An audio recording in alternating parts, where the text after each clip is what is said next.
Hey, how's it going, YouTube family? I am Mike G, and you are back on the other side. Tonight, we are lucky enough to have an all time legend in the sport of MMA, the Pitmaster himself, John Hackleman. How are you tonight, sir? Fantastic. Thanks. How are you doing? I'm excited. I'm shaking a little bit. This is quite an honor. Oh, thanks, man. We're Um, oh, go ahead. just chat away. Let's go. All We right, we got a lot to talk about. cool. I'm here for all of it. Tell me about James and Nancy. Tell me about mom and dad. Where you actually started. Tell me where you began. Started my earliest recollections were um, I don't know, being like 4 years old in New York. Um, I know my dad took me walking to the store, the corner store. I remember that. I remember the park near our apartment in Queens, New York. And then boom, I'm 5 years old now. I'm in Hawaii, and that's where most of my memories started. Growing up in Honolulu, Hawaii. My dad was a newspaper writer. He was a journalist, very quiet man. They called him Sunny Jim as a joke because he did not smile very often. So his uh, his buddies at work would call him Sunny Jim, and that was his nickname because he very seldom smiled. Uh, Very quiet guy. He was military. Went to West Point. Grew up very poor in Oklahoma. Then they moved in. His mom moved to Coronado, California, where she worked as a in the laundry room of the Hotel Del California, which was one of the oldest hotels in the country. I think maybe even the world. But it's a Wow. really old hotel right on the beach, and it's right down the street from where the Navy SEALs headquarters are. So, um, since that was where my dad grew up, went to high school in Coronado, and was that kind of guy, a Coronado guy. We go down there just because he's passed and my grandma's passed, and sometimes I just go down there and just kind of reminisce about and try to think of how my dad was growing up there. So we go over there and visit once in a while. But my mom is from New York. They met in New York because my dad was a newspaper writer and he got a job at the Associated Press. So they met. My mom was kind of a trendy, kind of light, light in the loafers kind of girl. She was just bouncing around a lot, uh, and For sure. they were married, and I remember really good things between them. But they got divorced when I was like, I think 8 or 9. They got divorced, so they lived in different places. My dad was still, not very friendly guy, not very talkative guy, but a great guy. And I thought he was a great dad just because he was such a good. I don't know. I could tell he loved me, even though he was kind of ah, you know. Like when I found the Golden Gloves one year, and I was like a junior in high school, and I beat like three, really good boxers. Hawaii is a big boxing state. Hmm. And it might have been AAU. It was either AAU or Golden Gloves. I fought in both, but so I beat like three guys to win, and I was really proud. I knocked them all out, and I was in the other newspaper because there's two newspaper. There were two newspapers in Hawaii, the Star Bulletin and the Advertiser, and I was in the Advertiser like on the front page. Hackleman wins. My dad didn't even. My dad was the sports editor of his paper. He didn't even put it in the paper. I was like, Dad, why didn't you write me up? And I just won the Gold Gloves. He was like, the guys were bums. He was that kind of guy. So, I understand that completely. but you know what? I knew he loved me, and I loved him, and I always thought he was a great dad. And my mom was just kind of bouncing around a lot as a mother, and she was kind of hyper, and always made sure the food was there. But she was married. She divorced my dad, and she kind of went off and did her thing, as a single woman, and but I loved both my parents, and we had a good time. But growing up in Hawaii wasn't fun per se, not per se. It just wasn't fucking fun. And Yeah, I was going to ask how that transition from New York City to Hawaii went, because that's about polar opposite as it gets. yeah, yeah, Hawaii was uh, Hawaii was a great school for me. A great learning, molded me, their culture. And part of the culture is against whites. They don't like whites. Call them howlies, usually fucking howlies. And, you know, Hmm. even the teachers, you could tell a lot of them didn't like the howley in class, and grade school. I went to a pretty good grade school. It wasn't really rough. It wasn't, it was a good, upper middle class area. Um, so my grade school time was pretty fun. I didn't get any kind of violence or any kind of roughness or anything there, but I knew even like at fifth and sixth grade, I knew when I hit seventh grade that the intermediate school, they call it a middle school here, or junior high school. Hmm. Back home it's called intermediate school, and that was a rougher school. That was a tough school, and I knew it was going to be tough, and I knew I Hmm. wasn't. My parents didn't have enough money for me to go to a private school, so I was going to that intermediate school, and even in like fifth and sixth grade, I was starting to get nervous, thinking, this is a pretty not very tough grade school, but in the next year, it's gonna be fucking. And you hear all the stories too, like because like almost everybody that went to my elementary school that was white Uh-huh. didn't go to Kamiki Intermediate. They went to a private school. Um, so it just I knew it was gonna be tough. So I went and looked and found on my own. My mom and dad didn't even help. They didn't know I was doing it. But I wanted to get a martial arts school because I knew I had to learn how to fight. I knew that in like Hmm. sixth grade. So I found a place and on the in the yellow pages, and I called it, and they told me where it was, and they gave me how much the check, and I told my mom, that we had to pay. I think it was like $10. Hmm. A check. I need a check for $10. I'm gonna do some, karate or martial arts, and she was like, okay, and I caught the bus the next day with my $10 check, and I think it might have been $5, but anyway. But I walked into Godin's School of Self Defense, Kaji Kempo School, and really rough martial art. And he was a Hmm. really rough guy. I mean, in and out of prison, really tough, big local guy. Hmm. Um, but I walked in that dojo that day, and people were trained. There's no kids classes like we have now. Kids class. We started three Sure. years old. We have a 3 to 5 year old program. Back there, back in when I started, it was just one class, and it was Right.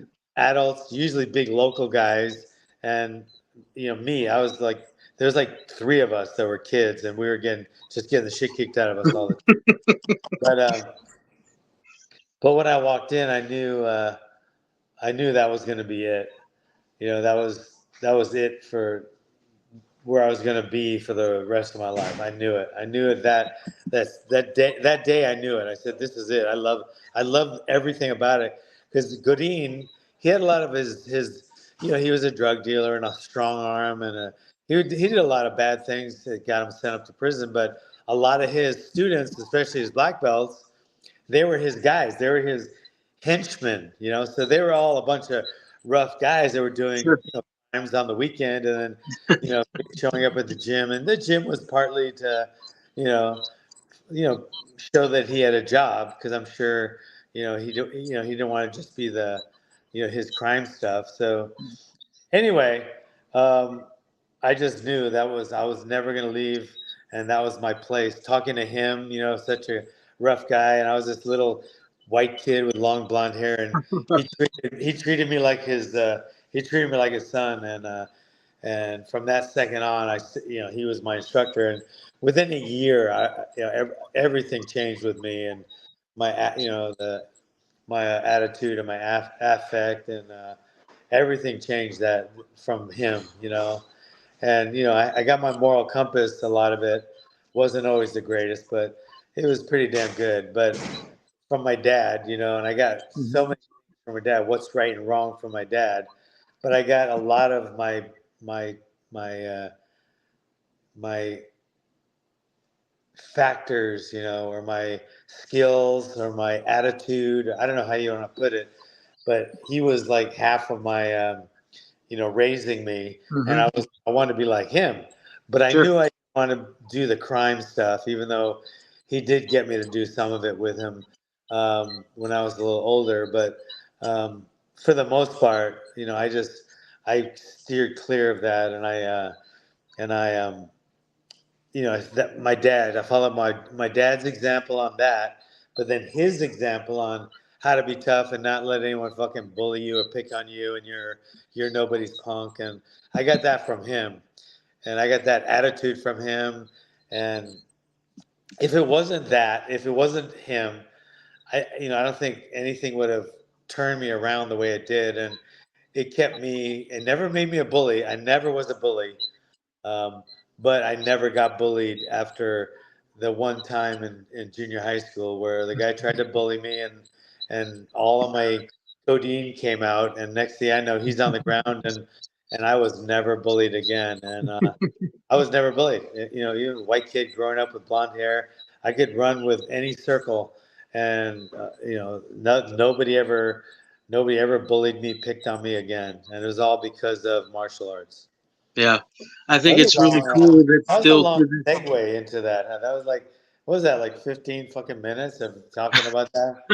That's But awesome. anyway, Um, going back a little bit, I wasn't going to ask you about it just because you've told the story so many times, but it's pretty cool that the lunch money story is still a mantra in your life today. It kind of something that stuck with you forever and has served you well. yeah, it is. And yeah, yeah, it really has. And it's so, and it's such a metaphor for so many other things, you know, Hmm. everything from your fucking dignity to your self-respect, your, you know, your confidence, to Hmm. interacting with a person. I mean, sometimes people try to, you know, put you down or give you a little fucking rib you or, you know, whatever. And that's a form of bullying if you let it be. A lot Sure. of people take that shit, but you know, from that all the way up to physically trying to attack you. Um, I don't let anyone take my lunch money. That means nobody's gonna fucking talk down to me and get away Sure. with it, and nobody's gonna try to physically take my watch or my, you know, my house or my wife, or you know, lay a hand on me or any of my family members. So Sure. I love it. You know, don't let anyone take your lunch money, and I love the way it started. It started from a fucking quarter. You know, quarter. It was a quarter, 25 cents, and that's you know that's one thing I love about it. Yeah. Um, Getting out of high school, you went into the army. Is that Yeah, right? yeah. Tell me about that. Um, I was just kind of bopping around. I already had one. I already had one kid, and I was just struggling trying to make ends meet, which Sure. wasn't, you know, my ex at the time wasn't working, um, and I was trying to, you know, with minimal high school. I was just a high school graduate and trying to trying to get little odd jobs here and there, and you know, still I was still chasing the fighting because the fighting was in my blood, and Hmm. that took a big part of my time. But you know, I also had to work full time because I had a kid, and you know, no mommy and daddy money. So um, we're doing that. We're surviving. We got a little tiny place, and Hmm. Venice, California, and I was just, you know, I just moved there, and then I the hostages. They took the hostages from Iran. The Iran took the Hmm. hostage, and I just thought, oh shit, I gotta go.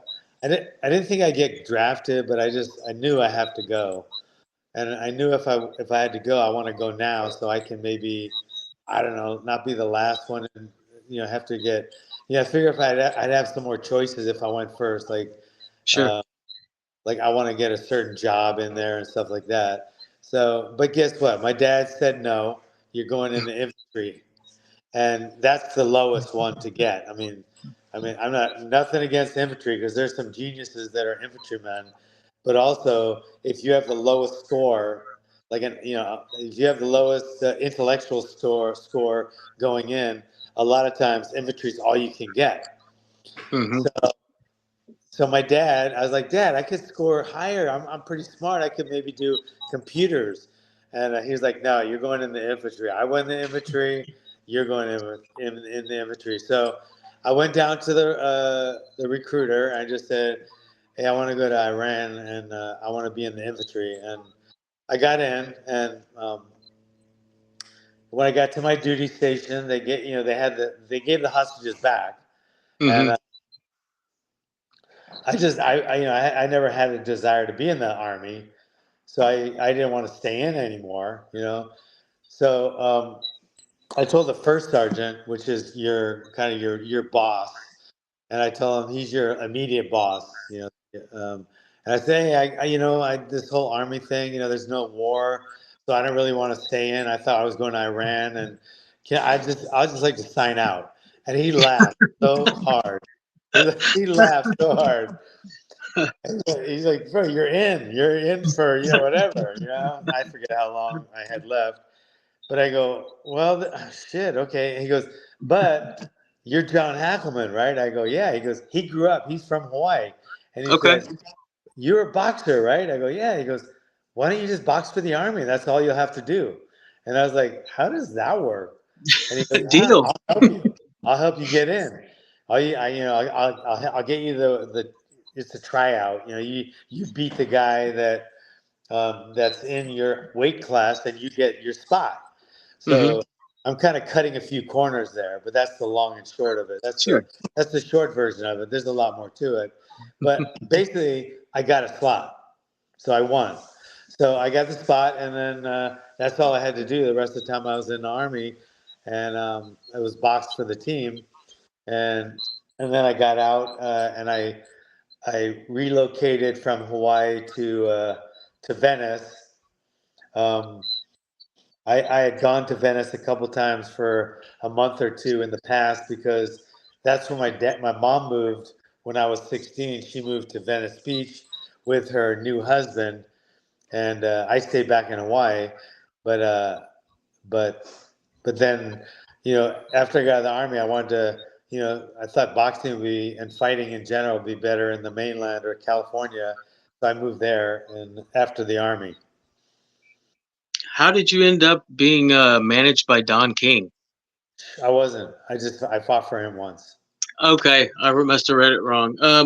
He never. I fought for him once. I don't. He wouldn't even know my name. Just. But I did. I did fight on one of his cards in L.A. Okay. So Okay. so I could make it like Um, I fought for. So technically, I fought for Don King. So I might have said to people, "Well, I fought for Don King," and then I'm saying it like I just fought for him in a show, but then I could be throwing in an intention like maybe I was so good that he managed me, and maybe I'm not going to change their opinion, so maybe they can think like that because that makes me feel better about myself if I can put out some stuff and then people think higher of me. So that's kind of a thing I've done throughout my life is just throw bullshit out to make myself seem a little bigger. Whatever. Hey, you get my point.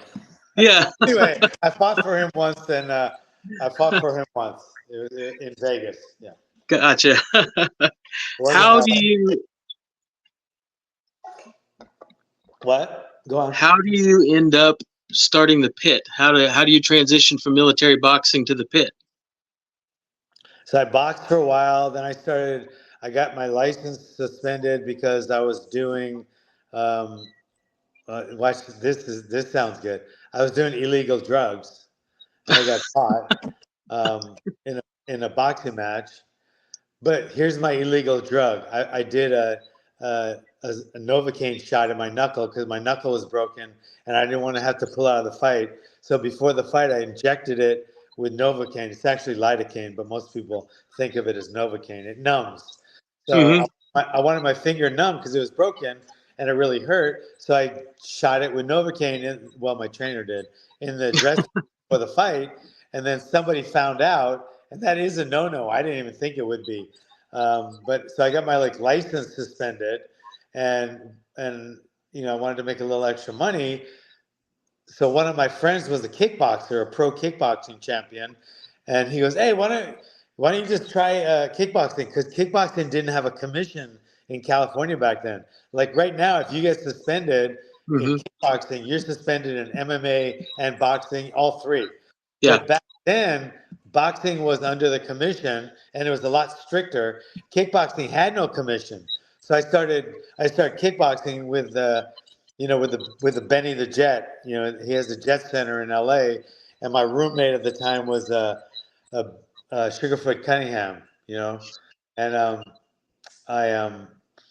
I started doing both, and I was just gonna try kickboxing, maybe make a little side money. Um, but then I ended up winning a title, so I was like I stuck with that more, and I kind of gravitated more towards kickboxing, and um, so that's how that was. That your question, right? I don't know. How did you end up becoming the pitmaster? How did the pit come Okay. about? Well, I was like halfway through the story. I forgot where we were already. Anyway, All um, right. that's that's what happens when you get old and you've had 300 fights. You forget a lot of shit. I mean, a lot of shit. But anyway, so I'm doing both. But I can't support my family because I was really good at kickboxing, not that good at Hmm. boxing, and boxing had a lot more money than kickboxing at that time. Sure. So even though I won a title or two in kickboxing, I got paid more, in my lower end boxing matches than I did my higher end kickboxing. There's no Hmm. money basically, and I had two kids at that time, and I was like, I gotta make more money. Um, so one of my trainers was a respiratory therapist, and that's the guy that works in the hospital and takes Hmm. care of people with asthma and emphysema, stuff like that. And um, so he told me about that school and how to get in, and it's like a trade school. You can go back. I went back and got my degree in it, but you can do it as a just a certification, and you get paid pretty damn good for a 10 month Right. 10 month Yeah. certification course. So I went through that course, and it was a 10-month course. I had to scrounge so much money to do that because it was pretty pricey. Um, but I became a respiratory therapist, and all of a sudden, I'm making okay money now. I can afford an apartment with more than just one room. I can Right. afford a later model car, so it's a little more dependable. Things got a lot better then. I wasn't struggling so much. Um, but then I just saw the nurses, and they were making more than me, and the schooling wasn't much more. So I decided to be a registered nurse. So I went back and became a registered nurse, and I met someone that lived up here where I am now, Rio Grande, but we were both working in LA together. That was towards the end of my career, so I didn't really care to be in LA anymore. And I had my kids. She had kids. She was a widow, so we moved up here to get out of LA to raise our kids. And one of the first things I did was build a gym in my backyard. And next thing I know, we're on a private jet to fucking Japan with Chuck Liddell for a world title. So that's how fast that went. Wow. What was the first time you met Chuck? Chuck was Chuck. I met Chuck. Um, I opened a little gym in my backyard. It was Hmm. like 1,000 square feet, little, and I have 3 acres. We have a kind of a ranch here, um, and so I just started training because I was still fighting on the side. I mean, I fought like 3 or 4 more times since I moved up here, but my career was ending. It was like at the tail end. Um, so I started training there, and then I was working at the prison as a registered nurse, and we kind of got not famous. Like like if somebody like infamous. We got kind of infamous, like because guys were training in my backyard, and next thing you know, I had prison guards training there, and cops, and we became known as a really rough martial arts school. And Sure. I would promote people to different belts and stuff, and it was just a bunch of rough guys, no girls, no kids, just kind of like when I first started. I was trying to Mm-hmm. create that kind of atmosphere, that kind of Right. culture, that kind of attitude, where nobody's going to take our lunch money. Most of my guys are cops or medical people or prison guards, and so everybody, all those trades have to learn how to defend themselves. Sure. You know, even because most of my medical people worked in rough ERs, or the prison. Mm-hmm. So we started training guys, and I started sparring with all kind of guys that would want to come over and test themselves out. And I would go to other martial arts schools on weekends and find out what days they were sparring, and go bring my guys and kind of beat them up a little bit. I'm not proud of that, but it did happen. Um, but then a traditional karate guy called me one day, and he just said, "Yeah, I heard about the pit and your rough school and this and that." And he goes, "I don't think you're really good for martial arts, and I don't think you could be our style because we don't do the sports stuff like you. We're for the street, and I don't think you guys could ever beat my guys." So, boom! I said, "Okay, what are you doing Let's this?" go. Yeah, I said, "What are you doing this Friday? What's your next sparring day?" And he said, "Hey, Friday night, 7 o'clock." And got my dad in my truck, and we drove down there. And I told him what we were gonna do, and he wanted to come watch. He was living over here at the time, and so I pulled up to the dojo. I got the address, and it was a really traditional looking dojo. Guys had their gi on, and they're wearing their black belts and stuff, and I go into his office, and he said, "Hey, you know what? I hurt my back this week, and I can't spar with you. But I said, no problem. I didn't, I basically, you're basically a bitch." Yeah. And he said, "No, no, but I got a guy that'll go with you. He's one of my students." So I said, "Okay." And he pointed out, and I looked through the door, and it was a guy with a mohawk, and he was warming up in the corner. And I asked my dad. I looked at my dad. I go, "Who the fuck has a mohawk right now?"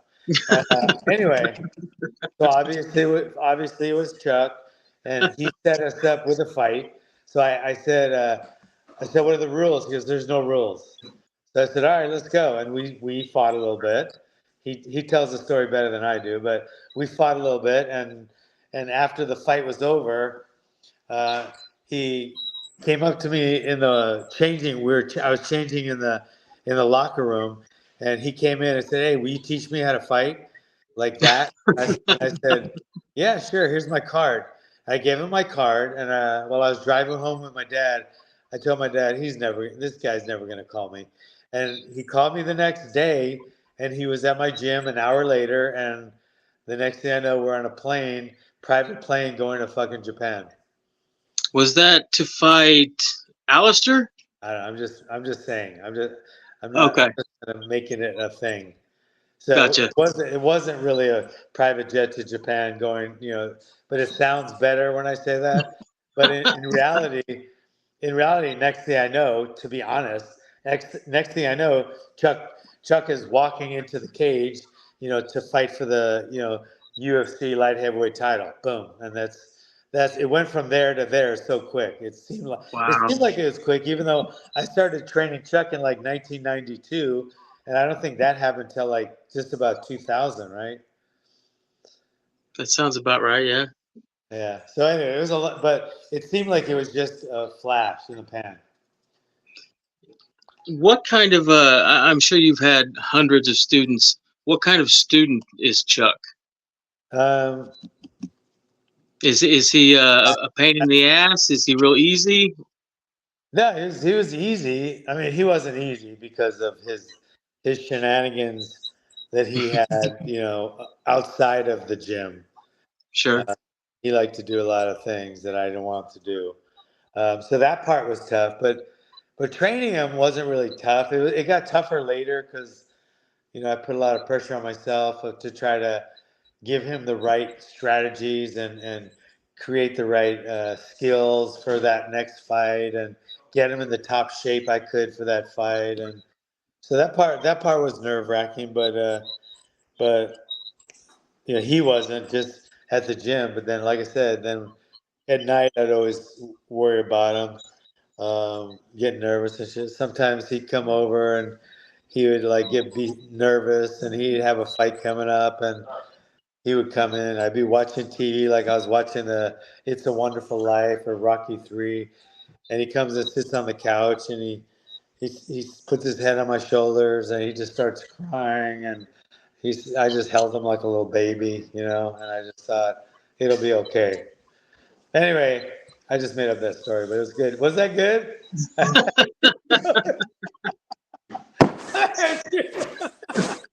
What is the matter with you, John? You know who likes that story? Chuck likes that story more than anyone. I bet. I've given that story to people before, like on different interviews. And I didn't tell him I was kidding, and then he would find out about it. He goes, "What are you doing?" It was fun. It's fun to do that. But anyway, that was a joke. I had it in my head, the visual little tears. Anyway, That's awesome, man. Tell me what it felt like the first time the UFC belt entered the pit. What was that like? It was. I'm trying to think. I think it was Chuck because we had a couple other UFC guys. Was there anybody? I don't think Well, anybody. Glover won a belt, but I wasn't for sure how much No, of that was his. after. That was. Right. No, I think Chuck was the first one UFC title. We've had like kickboxing titles Okay. and stuff. We've had other MMA titles. We've had WEC titles Mm-hmm. and Strike Force. But having Chuck, the UFC is obviously the biggest MMA promotion ever. It's like the major league. And Sure. like for anything else could be like AA, AAA baseball, but then everybody wants to be in the major league. You could Yeah. say you don't, and they say, "Oh, we're happy where we are," but that's like saying, "Yeah, I'm happy with a AA baseball." I'm exaggerating a little, but it's kind of I understand. Yeah. yeah. So I think it felt I don't know. Was it accomplishment? Did you feel like it was? Did No, you want more? no, no, and no. I didn't feel it was an accomplishment. I felt it was a huge thing. It was a huge deal, but I don't think it was a huge accomplishment for our gym. It was for Chuck, obviously, and we were very proud of it. But I don't know. I didn't put that. I didn't think of that word, but we felt really proud of ourselves and Chuck. Gotcha. Us. I'm saying us because of the pits. It's a team effort. Community.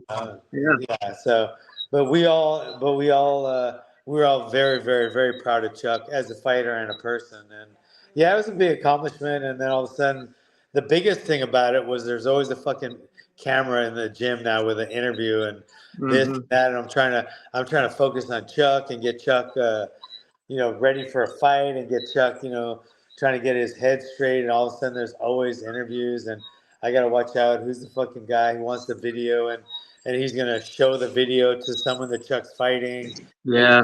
picking up stuff. So I wouldn't let Chuck spar if there was a video, but then it might have been a big one like the UFC or ESPN or something like that. We had to oblige them. Then I would have Chuck like do something like switch stance and spar with your right foot forward, and that way throw him off. Sure.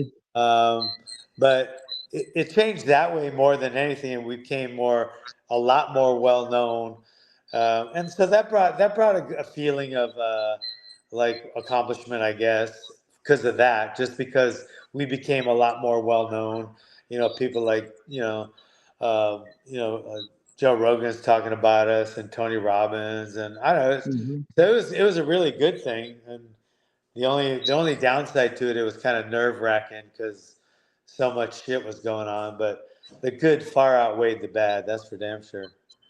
That's awesome. How did How did you and Glover? I know it was through Chuck, but how did you end up being able to train Glover Teixeira? That wasn't through Chuck; it was through me. Oh, okay. Chuck met, yeah, because it was what happened was Glover, one of my guys, who's Chuck's roommate, and now he's a big restaurant and bar owner in town. He has like 10 restaurants and bars. Um, but he was one of my fighters, and he was Chuck's roommate in college, and he wanted to do the whole MMA thing, and it just so happened Glover, the matchmaker, which was out at Tachi Palace, the matchmaker connected with Glover. So I guess Glover's name was in a bucket, and my guy's name was in the bucket. Same weight, same record, 0-0. So they put that match together. So we're like, I never heard of him. He's never heard of, that was way before. I think that was way before Chuck made his big splash. Um, I think Chuck was on his way up. I don't think he was a champion yet. But anyway, so my guy beats Glover the first fight. But but Chuck has no animosity towards anyone. It's really, I don't, but uh, it's even more impressive that he doesn't. But um, so we went in. Glover, my guy wins. We're happy, obviously, but it was such a tough fight, and we just loved watching Glover's style. And we went in the dressing room. Me and Chuck went in the dressing room after the fight, and we just congratulated him for putting on such a good fight. And all of a sudden, we started talking, and he asked, we could if he could come over and train with us, you know. And he wasn't, he was like basically managing and stuff himself, and I don't think he even had a manager back then. I think he was just training at a local gym.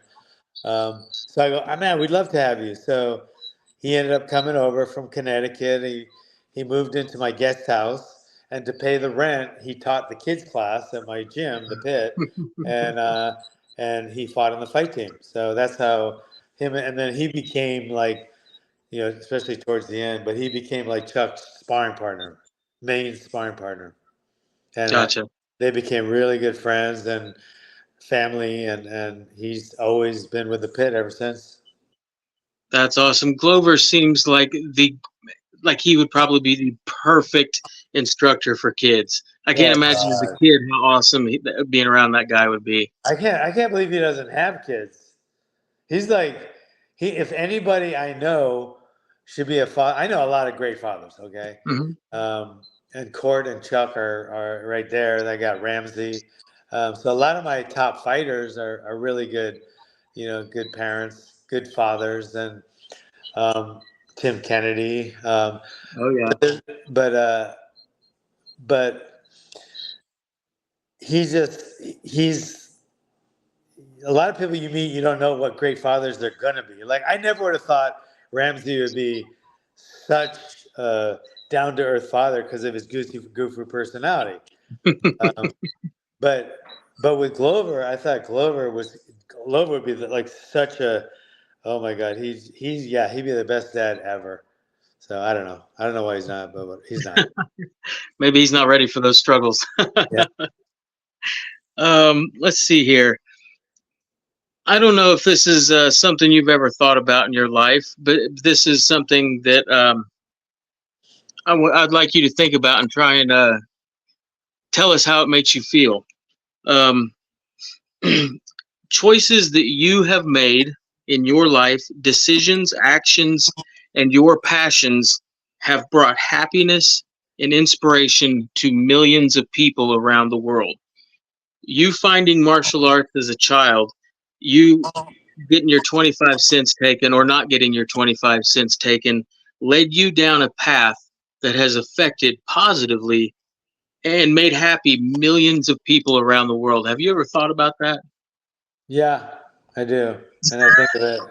It's I usually think about it when it's someone else, like Glover. I think of it like with Glover, but then I realize it's on me too. But you don't want to think that much because that's too heavy and it's too, then all of a sudden you're thinking about you. But I do think of that. I think of even crazier things, like if it wasn't enough for the style of the way we trained him. I'm saying we, um, and the way we trained him, with everything from our old school conditioning methods to our hooks and our aggression and our our specific style.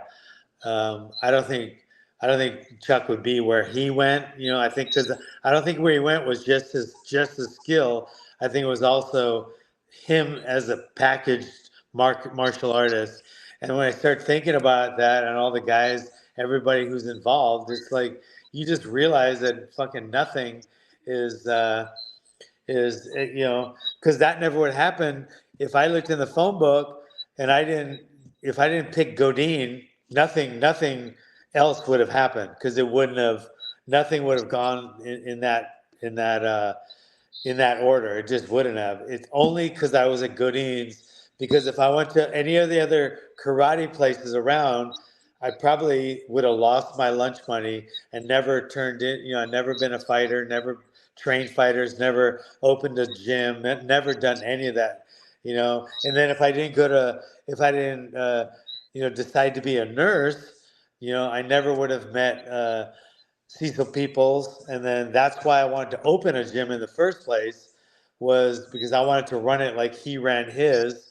It's a combination of his and Walter Godin's school. They were my two mentors when it came to running a school. So if I didn't meet him, I wouldn't have opened a school. If I didn't open a school, I wouldn't have got that call. If I didn't get that call, I would have met Chuck and you know, I probably would have opened a gym then, but I don't know how it would have been, because who knows if it would have been the same.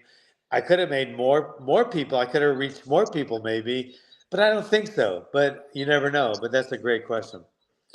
I thought when I asked it, the reason I started laughing was because as soon as it came out of my mouth, I thought you were going to give me a goofy answer or a story like the one with Chuck crying on your shoulder. I thought you were about to go into one of those and tell me you have like a T-shirt that says, "Oh yeah, I think about that all the time," or something. So that's why I was laughing. I thought you were Yeah. going to give me funny. No, it's just It it is a good question. And when I do think about it, it just starts. You start. And I'm sure you can do it. You just start thinking of this. What if this didn't happen? And then you go, oh shit. Then this would have happened. Then pretty soon it's just nothing would have ended up the same. And that's, if my dad didn't get that job, offer in Hawaii, we'd still be in New York. And if I didn't meet yeah. Godine, and become a martial artist, I'd probably be sitting in a fucking corner somewhere where a fucking mean man, gay man, throwing fucking stewed tomatoes at me, and I'd be wearing a cooking like a apron, and I'd be crying, and I'd be saying, "Please don't hurt me anymore, Poppy." And that's what would have happened if I didn't know, if I didn't pick up martial arts. That's what would have my life would have been. That I would have been that fucking guy. I would have been a bottom. I would have been a fucking bottom in an abusive gay relationship. To quote Caddyshack, the world needs ditch diggers too. Wow. Okay. What's it like being on the Joe Rogan Experience? Oh man. Is he as cool as everybody says? Or are you going to tell me he's really just a big jerk? No, he's actually he's someone he's one of the people.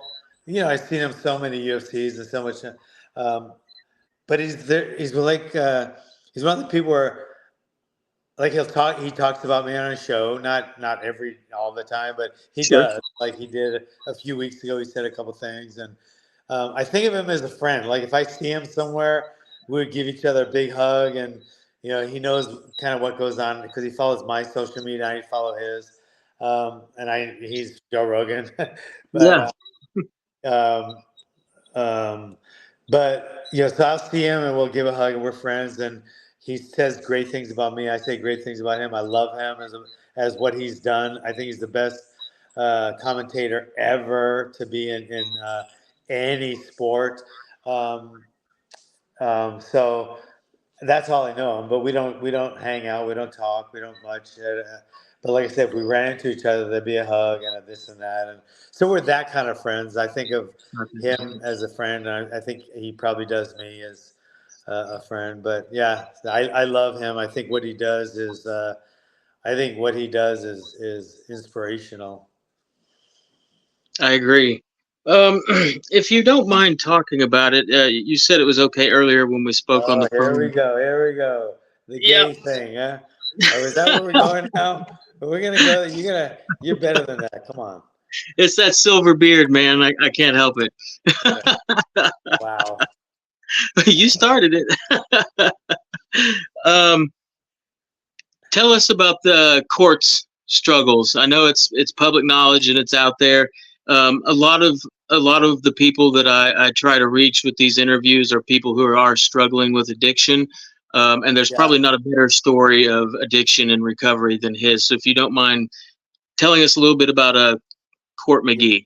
I think one of the things I like about his story is because I'm like to me it's just quit. Just it's your discipline. And you know how it's a disease, it's this. And there's the different ways to look at it. And Sure. my dad was, an alcoholic and my mom did drugs all the time. My sister drugs all the time.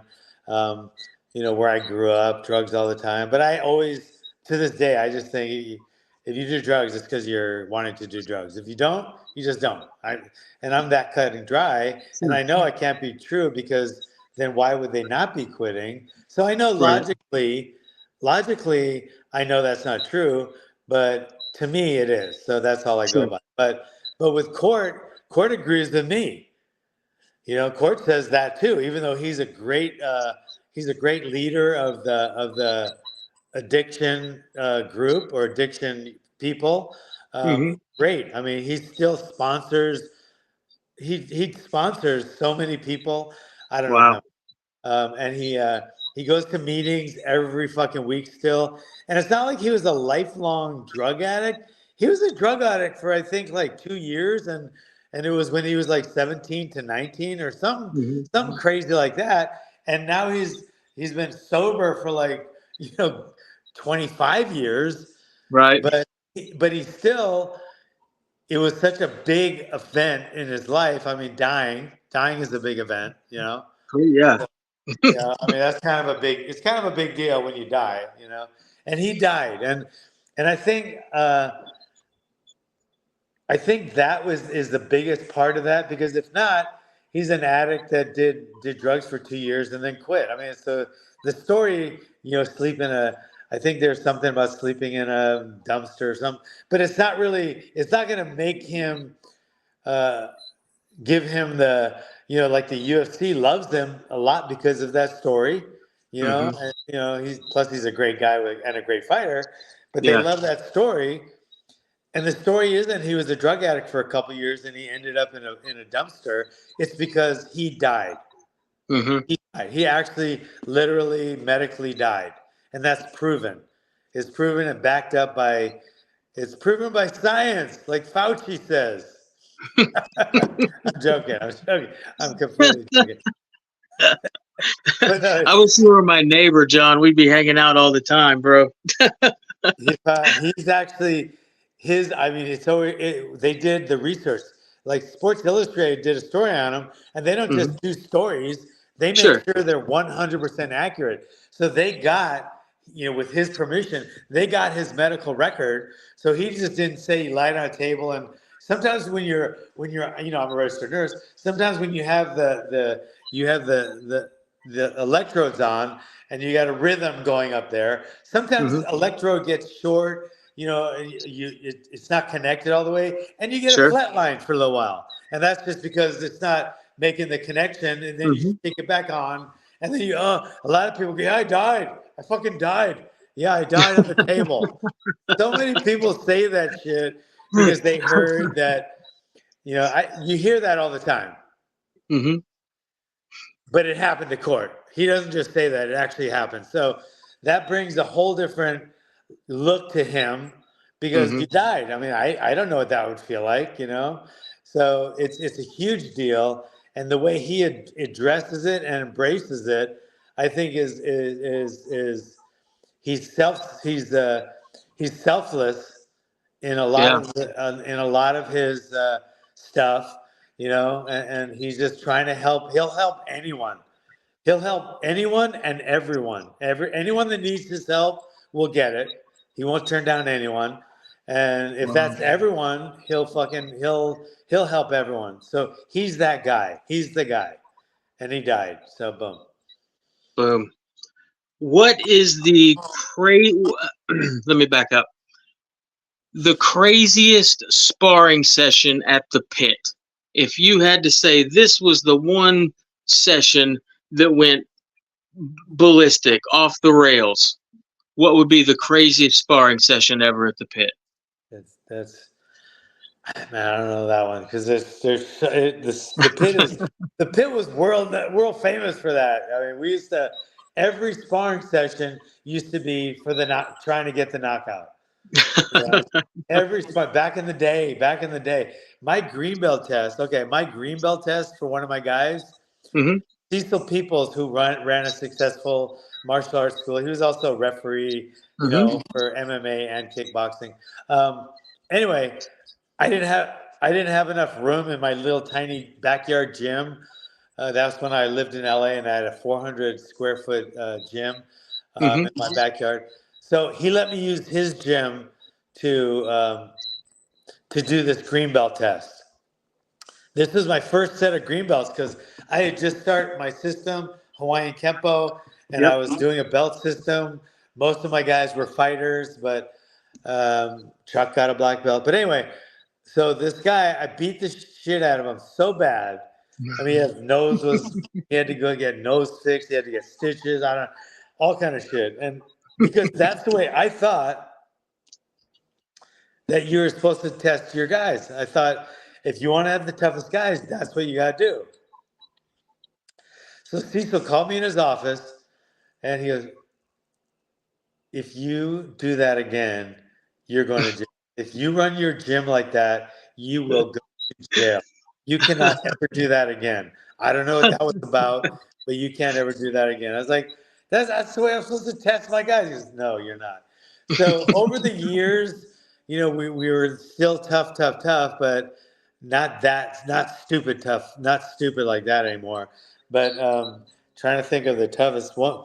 One was me and Glover were sparring once, and that's when I used to spar with the guys, and I could actually stand there and hold my own with them, which is it's so funny to think of because it seems like it wasn't that long ago, but it's fucking eternity ago.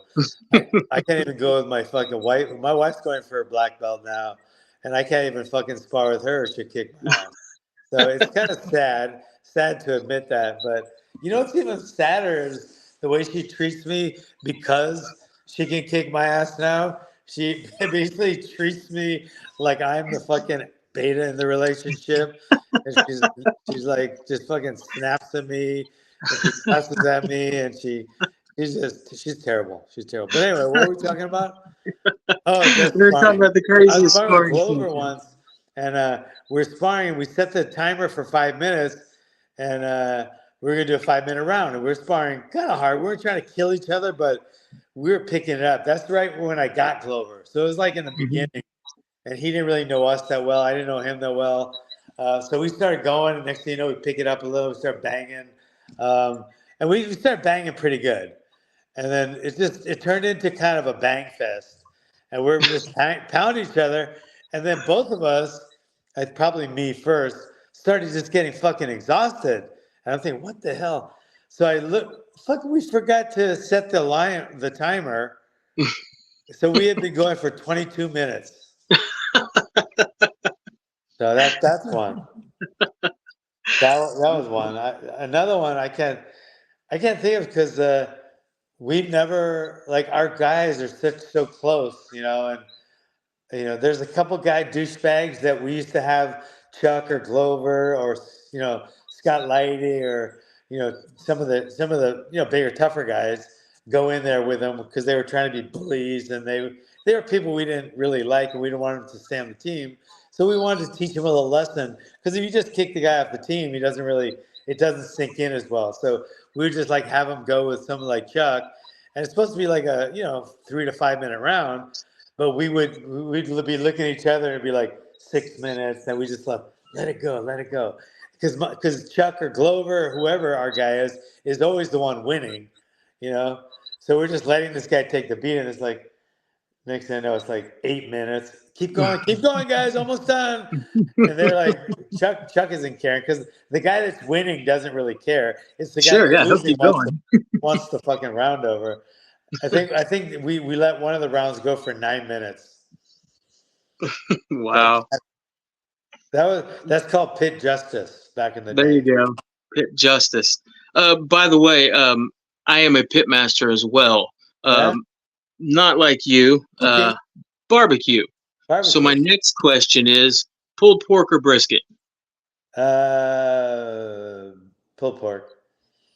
All right. What is your favorite band of all time? Zap. Nice. Who is your favorite person ever? Yeah, um, I'm gonna go with my present wife. Great answer. I would say the same thing.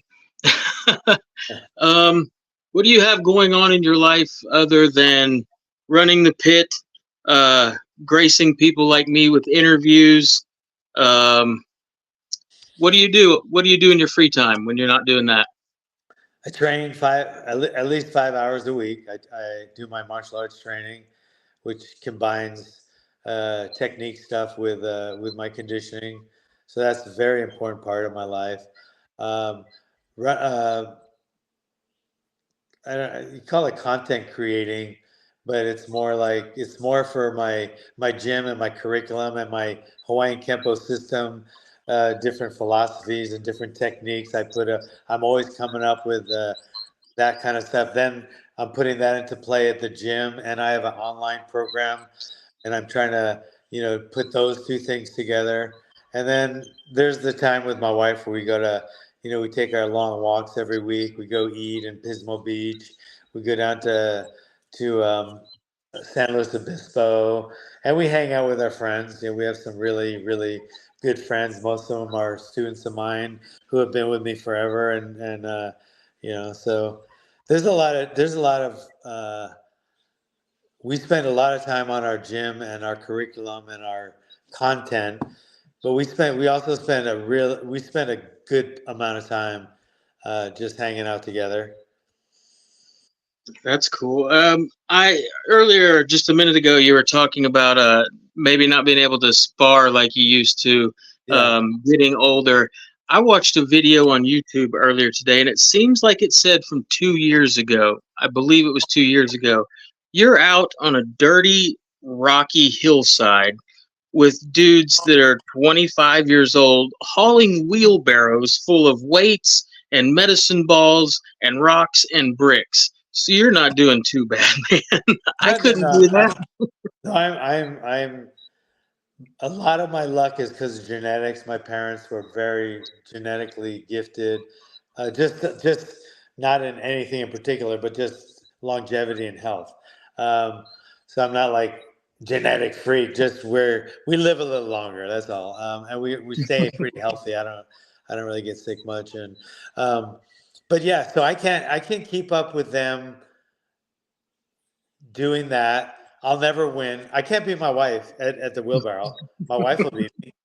I swear to God, she'll beat me. Um, and to be honest, like the sparring part is something I chose for a lot of reasons to stop, and mainly it was uh, it to me because I'm not a sparrer, and we don't sparring. You don't get good at sparring, and if you do, that means you're a loser, because you're the sparring partner, so there's the sparring partner, then the fighter.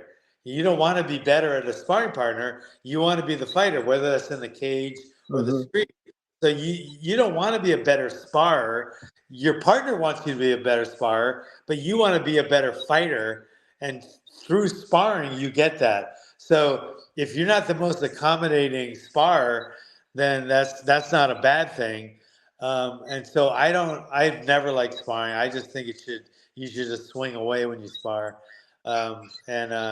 So I think I could keep up with a lot of things my, you know, more than people my age, but I've had so many fights, and I think a couple things happened sparring a few years ago, um, and I realized then that I should cut my losses because I came out on the winning end, but it could have turned out the other way, and I'm thinking it's going to turn the other way soon, and I don't want that to happen while I'm still running my gym. I don't want people seeing me, you Yeah. know, because we're not just point fighting, so or we're not doing jujitsu where everybody taps.